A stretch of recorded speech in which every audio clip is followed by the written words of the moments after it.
People often ask, what is it that makes a writer? And every writer has got his own answer to that because every writer's had his own experience. My own sense is that failure is more helpful, but more than helpful, probably indispensable. The world of the imagination, which is what a writer inhabits, is stimulated by embarrassment, shame, ignominy, a sense of dissatisfaction. He's just drunk all the time. A desire to remake the world, and you do not bother to remake a world in which you are happy or in which you are succeeded. So you don't create new worlds unless you have a need to create new worlds, and failure partly creates that world. You can't write about others unless you write about how life feels to them. You're more likely to have a sense of the ridiculous as a failure than you are as a success. Success is a bores. No one's interested in a success. So to succeed is bad taste. Failure is to admit your inadequacies and to admit the world's inadequacies and to have fun with that. Reader, we're in this together. We've all messed up. The novel from its origins, is a comic, destructive, skeptical form.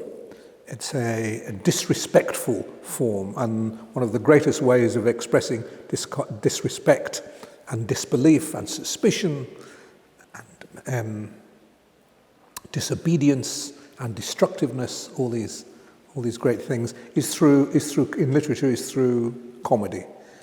I'd go so far as to say, really, that every great novelist, almost every great novelist, has got a comedian in him, in her, somewhere or other. Nice dress you're wearing. What kind of an owl is that?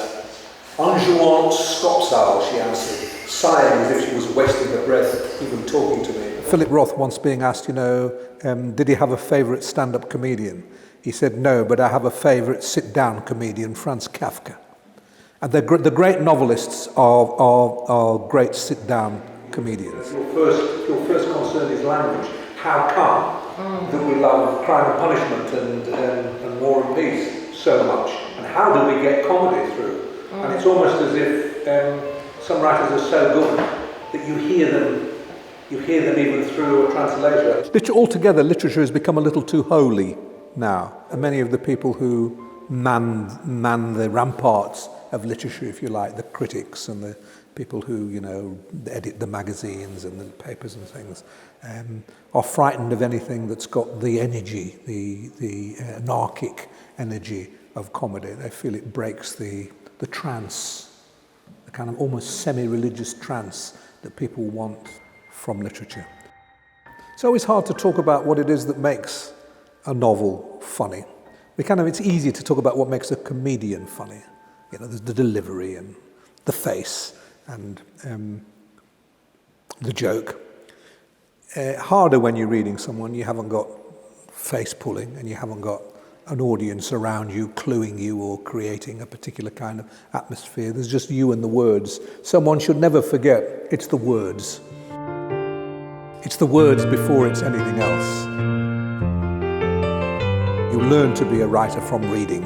It all starts from reading. And the better you read, the better you will write. That doesn't mean a good reader will always be a good writer. But you won't get a good writer out of a bad reader, that I'm sure of. As for comedy, you can study those who do it best. You can notice the way they're pacing. In the same way as a comedian might learn off another comedian, the grammar of it, the technicalities of it, all those can be acquired. I don't know whether you're taught them, you just pick them up from studying others. But the comic spirit is in you or it isn't.